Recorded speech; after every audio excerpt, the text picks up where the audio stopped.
Thank you so much for that. So as Giovanni said, I worked for a Fortune 10 company for 35 years. And I spent a lot of those years either in operations management or in the domain of Six Sigma quality, which is, very big in the Fortune 100 companies. And there are a lot of tools and practices inside of the quality practices that would be so very helpful to small businesses, but not the whole bag of tools, right? Fortune 100 companies spend a lot of money hiring a lot of quality engineers, master black belts, and people with other names like that to actually do that kind of work in the organization. But a few of those tools, a few of those essential tools can bring so much to small businesses. And so that is why I created Blueprints for Excellence, was to bring that to the small business community. So mostly small businesses, first of all, they have to get past those first couple of years, right? They have to survive. Most small businesses don't. I don't know exactly what the statistics are, but the majority of small businesses don't make it past the 2-year mark. But once a business does make it, and a small business has or grounded in Six Sigma and doing, are we okay on sound here? Yeah. Grounded, so a small business is grounded and doing well. Most of them probably don't think about bringing in a consultant, although there may be something in the background that the CEO or the COO would like to figure out, do better, improve, correct, upgrade. It's kind of like something in the background. The business is functioning, things are okay. And so, their thought would not necessarily be in bringing on a consultant. But there is an opportunity for every small business that is grounded and that is working to interrupt their status quo. Now, why would they want to do that? So there's a few reasons. A small business may be at a plateau, maybe doing fine.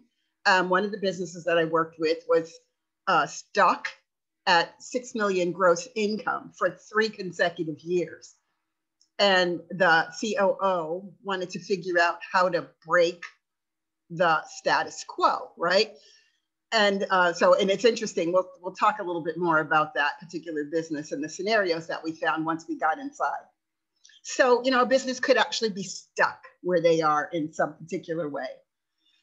There may be customer complaints, customer issues, or sometimes they don't come across as complaints, they come across as customer requests, especially for rework. Can I pick on you, Lori K? You're in the background there. Lori K is a photographer. So let's say Lori K had a number of customers who asked for reshoots, retakes, right? That would be a rework issue inside of Lori K's business. In a manufacturing business, it might be waste. I had a business who one of the employees came up with a fantastic suggestion that they sell all the scrap metal from, the pieces that didn't pass the quality check.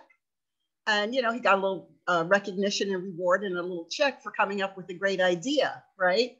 No one asked the question, why do we have that much waste in the basket in the first place, right? That's a rework issue. So that's another reason why, you might want to take a step back and do a checkup. Client retention or turnover. One of the businesses, the business that I was talking about that was stuck at 6 million had some client turnover, but, stayed at just about the same sales because, they'd lose a client, they'd gain a client. Now, eventually, their net profit started to go down. So even though their gross income stayed the same, the quality of client that they were actually being exchanged for was not as profitable. Something else that we saw once we got inside and took a look. So I'll talk about that. Employee issues are always a trigger. If it's difficult to find employees or keep employees, or if there's any kind of contention inside the workforce, those are always reasons to take a step back and take a look at what's driving that. You can make assumptions, or you can actually look at the data and reach analysis-based conclusions about what's going on inside the business. And then if the CEO or the COO is just basically feeling overwhelmed or overworked because they're running around wearing 5, 6 hats, which happens a lot in small businesses, that's another reason to take a step back and take a look, right? So there's lots of reasons why a small business could actually benefit from taking a step back and taking a look at what's going on inside their business at a whole new level. And mostly people at the top don't like to scurry around down in the details, but taking the CEO and the COO out of their normal work environment for just a day to squirrel down in details with some of the exercises that we do with them for blueprints makes a big difference. So let's take a look.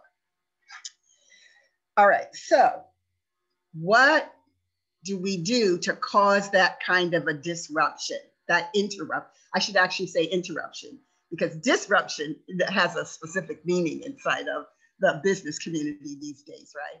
So I wish I could be a disruptor, but I'm an interrupter. So I'll stay in my lane. I'll leave disruption to Apple and Uber and those guys, right? Okay, so in the world of quality, I like to look at it from 2 sides. There's process management, and then there's process improvement. Process management, I like to say it simply, is figuring out what to do. And process improvement is doing it. It's the actual process. It is an actual, how do I want to say this? It's a disciplined process for figuring out how to change something that's been identified as a defect. And a defect means it either causes a customer issue or it impacts profitability, right? Customers or profits. So process management is stepping back and looking at your business process step by step to determine where in the process you either have the opportunity to make a change, a correction, an upgrade that will improve customer satisfaction, profitability, and ultimately the functioning of the business that brings peace of mind, right? So everything happens in a process. I mean, if you make a cup of coffee, you use a process. And if you make coffee, you probably do it the exact same way every time you make the coffee, right? Some people always fill the basket with grinds first and pour in the water. Some people pour in the water and then fill the basket with grinds. Hit the go button. Wait is a part of the process. Serve, drink. It's a process. So I like to take businesses through their core, get businesses to identify and really look at their core business processes. And that's made up of a lot of little tiny bits and pieces, the kind that, like I said, CEOs and COOs don't like to look at. But it makes a difference. So this morning when I woke up, I had an idea about how we could look at what it would look like to look at the elements of a business process and see what kind of a difference that could make, right? So I'm going to share my screen, see if I can do this. I have share capabilities, yes? Let's see. Yes, you do. Okay, let's see. Share screen. Here we are.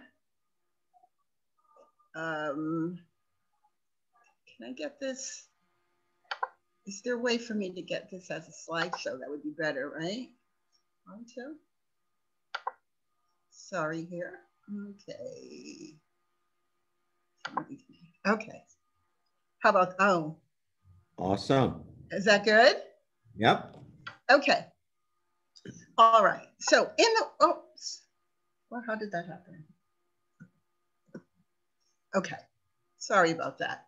All right. So in the quality world, and especially on the improvement side, there are a lot of, like I said, there are a lot of particular discipline practices to figure out how you fix and change a defect that's been identified. And one of them is called DMAIC. And DMAIC is an acronym for define, measure, analyze, improve, and control. And generally on the process improvement side, this is used once you've identified a defect. You want to define that defect at a detailed level. You want to measure it. How many do you have? When does it happen? Who does it happen for? Because sometimes, there's the people perform at different levels. You analyze all of that data, and then you look and see, oh, it only happens on the second shift. What's going on the second shift? Then you know what you need to fix and what you need to control. I like to use this same acronym on the process management side. So what we do is, work with, I like the entire organization to participate, but then we work with the leadership to actually go through this process and look at every element of what goes on inside the business. I mean, right down to if somebody, spends time paper clipping invoices to billing statements. I mean, I want them to look at who paper clips, who empties waste baskets, who files phones, every single piece of what goes into making up a business process. And then measure, analyze, improve, and control. So I'm going to show you something here. I decided to go look up and get the details around the ingredients that are in Chips Ahoy chocolate chip cookies, right? So we are defining the ingredients in chocolate chip cookies, Chips Ahoy chocolate chip cookies. So look at this list. I actually tried to do Haagen-Dazs ice cream, right? I picked like a cookies and cream. And do you know Haagen-Dazs does not publish their ingredients online? They have a statement there that says, please refer to the packaging to get the ingredients information for our products. I thought, isn't that interesting, right? I wanted to run to the store and get some Haagen-Dazs ice cream, but COVID, right? So no, not gonna do that. But look at what's in Chips Ahoy chocolate chip cookies. Okay, so if you were my bakers and I had you in a room, I would have you identify all these ingredients. So here they go, right? They do use unbleached flour. Yay, I was surprised. But then look at what's in these cookies. Folic acid, okay, I mean, I think that's okay. I don't know what thiamine mononitrate is, but they say vitamin B1. Okay, I would investigate that further. What's in your semi-sweet chocolate chips? Okay, cocoa butter, dextrose, milk, dairy, in case you need, to be careful about things like that. And sugar, canola oil, palm oil. Palm oil, is that a good oil? High fructose corn syrup, right? Baking soda and ammonium. I mean, this is artificial flavor. That's one that's worthy of some investigation. So, so what we've done here is we've defined what the ingredients are in a chocolate chip cookie. Now we could analyze this further and we could get really clear, right, about these ingredients. If you were a small business and you define everything that went into your business process or business product, you could then also look down this list to see what is it about this list that you might need to analyze? What is it about this list that might be problematic for you or your customers? What is it about this list that this ingredient is hard to get that might cause an issue or a problem in the process of baking this cookie, right? What products on this list have you had experience with failures with or shortages? There's lots of questions you could ask in the analysis phase, right? But then you could just look at this and say, oh my gosh, can't we just make a healthy chocolate chip cookie, right? So then you could improve. This is really all you need to make a chocolate chip cookie, right? Now, of course, if you were going to put it in a package and put it on a shelf, you'd say, Rose, we'd have to do a preservative of some kind, right? But this is what, this is what a business could come up with in an improved stage after analyzing all of the pieces. It gets to be interesting. Let's say, like, for example, we were doing this exercise and you had 3 bakers in the room.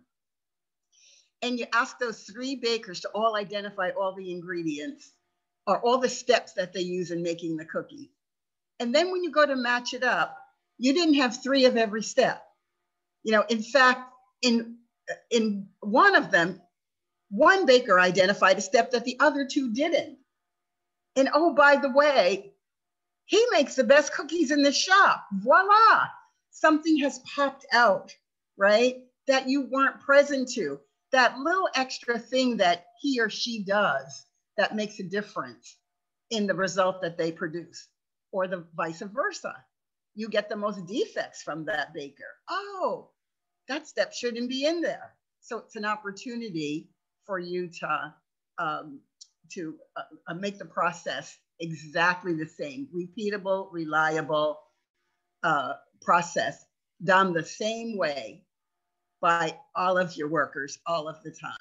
Or, every customer gets treated the same way every time. Everyone gets a follow-up call, 30 days out. Everyone gets a thank you letter. Everyone gets, a reminder 30 days before their next appointment or whatever. So it enables, that consistency like that. So DMAIC, just to go back, right? Define. So really get clear on all the elements of your business process. We take all those elements and we map them into the critical business processes. We walk those maps looking for best practices, defects, costs, time issues, customer complaints. We measure so that we're working with real data. With the business that I referred to earlier, once we measured the profitability of the clients, we determined that, there were some clients they needed to just stop doing business with, and they did. And their gross income went down and their profitability went up. But isn't that interesting that, that was something that got fleshed out in the measurement phase of the process, right? So you measure, you analyze, then you determine what should be improved, and then you put in controls. So that's the basic DMAIC process. And that's what becomes available when a business is willing to take a step back and take a look at the possibility of interrupting the status quo to see what's possible, to see what's available. So I think I talked a little bit over my time, but Saurel, Giovanni, we'll just throw it over to you. I'll stop sharing. Thank you, Rose. And I'm present to the opportunity to actually use that, not just in business, but in life. I can imagine defining just every little thing that appears not to be working or not working as well as I'd like it to in my life, and just go through that process. Define it, analyze it, measure it, improve it, and then put some controls in place to make that work. I tried that once with Susan and she goes, come on, this is a relationship, not engineering. But I can imagine, right? Yeah, you can imagine. Thank you so much for bringing that kind of expertise to the Daily Huddle. And Lori Kay has a question for you. Sure. Hey, Rose. Wow, that was great to really get to know what you do. That was fantastic. Seeing you here all the time and really get into more depth is really fascinating. I was curious if there are, I know that this process works in any business. Do you particularly specialize in any areas, any type of businesses? I I have a friend recently who asked me, he owns a restaurant and is getting ready to open a second restaurant, but he was asking me if I knew a business coach that doesn't go into the fluffy stuff, but got into the nitty gritty of things. But I was curious if, where your experience lies in that. Yeah, thanks, Saurel K. So this process works best when there are at least a dozen, 12, I would say, 12 employees is really a kind of a nice threshold. Now, you can certainly do it with smaller businesses than that, but I would say that's about the sweet spot in being able to bring people together and having them identify sufficient tasks that go into creating the business processes. I've done it with singlepreneurs. It's a little more difficult. It's more of a coaching experience than a business exercise, but it yields the same results. So it is possible. Okay, great. Thank you. You're welcome. Yeah, I'll chip in. I think what was opening up for me, Rose, is that it's kind of an opportunity to be a mature human being. Like I was maturing in the conversation, like looking at my life and the opportunity that my business is and my life is in the context of efficiency, rather than having things all over the place. What is the most efficient way that I can live my life? And so I was like growing. I was resisting it. I was like, no, I don't want to know. I don't know if I want to discover how much ineffectiveness I have in my life. Like, for example, when I go and do breakfast, should I start the coffee so I can go ahead and do the eggs, rather than start the eggs, finish it, and then go do the coffee and wait 5 minutes to get the coffee, and I lost all that time. And then my whole life is that way. How am I quite structuring the opportunity that my life is, right? The processes of my life for the contribution and for the effectiveness and for the efficiency that I want in my life, right? So you kind of led me to not just look at processes in the business, but also for the opportunity that my life is a contribution for all of it. And obviously, like Saurel said, relationship is not a business, so watch out for putting structures with your significant other, right? But there is that freedom and that dance in that area. But anyway, I was just hearing it from that context, and it's just really, really great. Very, very great. Yeah. Giovanni, that's interesting.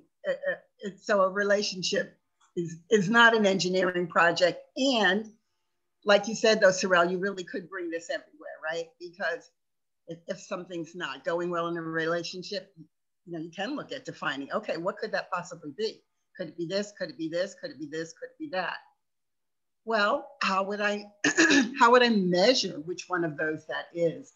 An interesting thing about measures, I got settled a little bit with measures just, in the last couple of months, because I've been working on a project and resisting measuring. And I finally got that measuring something, even relationships, but anything, really the point of measuring is that it enables you to locate where you are.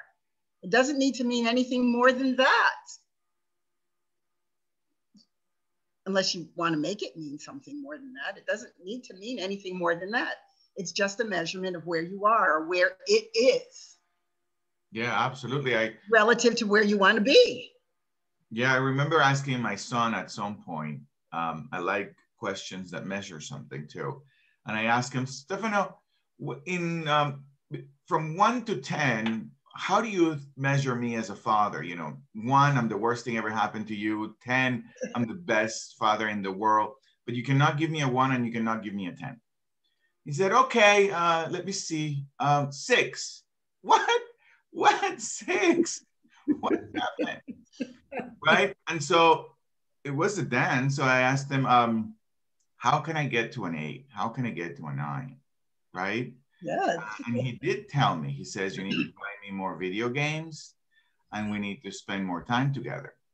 And so the measuring did support the opportunity of getting us closer. Now we read a book together and stuff, but it wouldn't have happened if I had not measured the opportunity of the relationship. Yes. So imagine, take that, you're a small business and you never take the opportunity to stop, step back, really take a look at your business at a level of detail that you typically avoid. And then measure, not to make wrong, but to really get real, right? With where you are, where you want to be, and what's possible in the gap. Rose, this is phenomenal, right? And mostly when you utter the words process improvement, business owners overall, large and small, tend to relate to it. Oh, this is something I use when I'm in trouble. I'm going to call in Rose Hampton to get me out of the ditch, right? And I'm discovering in this conversation that maybe process improvement is also the kind of preventative measures one can take. So if we look at it in that context, Rose, what would you recommend to any business, small or large, as the frequency of using DMAIC to review existing processes and be proactive about the improvement of processes and systems? So I guess it's dependent on the business. And I say that because businesses that have quality certifications, I don't know if you've heard of like ISO 9001 or AS 9100. So there are businesses that maintain those kinds of certifications that tell their clients and customers that they can reliably depend on certain levels of quality, right? And anybody who does business with the government generally has to have a certification of some kind. So those businesses have to install a business process and they have to be certified on an annual basis, right? So we put in a really disciplined structure that has the process actually be ongoing. So that would be at the top of the charts.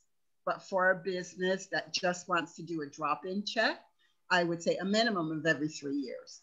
But every business who's never done one, I don't want to say they need to do one, but they're missing such an opportunity not to, right? So every small business needs to do one. And then every business that does, if you do $250,000 worth of business, I would say you really need to step back and take a look at your business once every 3 years. Take a good look and go through this process and then put things in place. But over about a 3-year period of time, that's when things start to drift, right? And the world changes. So that's what I would suggest. Thank you. Go ahead, sir. No, go ahead, Gio, and give Rose her last words.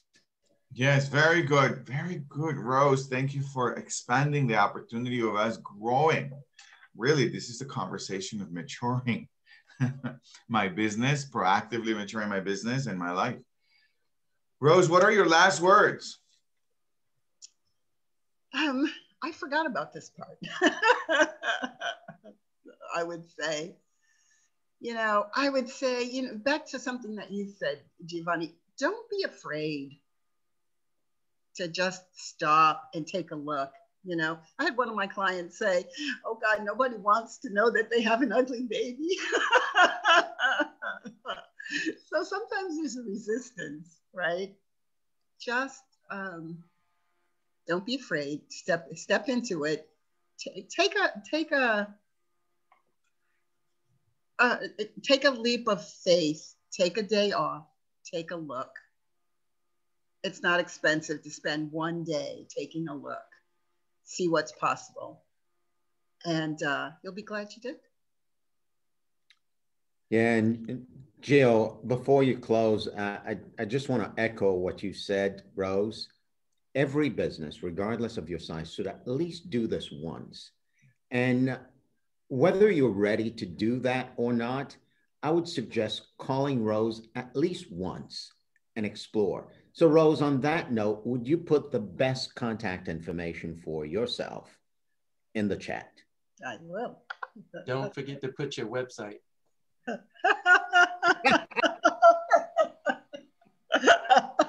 Yes, yes. Which Mark Ham helped me. Go and take a look. It's fabulous. Mark Ham helped me develop. So thank you. Good deal. Good deal. Well, send us home, Giovanni. Very good. Thank you, everybody, for being here. We will put the Rose information on Facebook as well. Have a phenomenal day. We'll love you. See you tomorrow at 9 a.m. And that, ladies and gentlemen, is the blueprint for success. Thank you, Rose. Thank you. Great job, Rose. Thank you, Rose. Welcome. Thanks, everybody. Thanks, Rose. Bye-bye, Marie. Bye, Jacqueline. Thank you.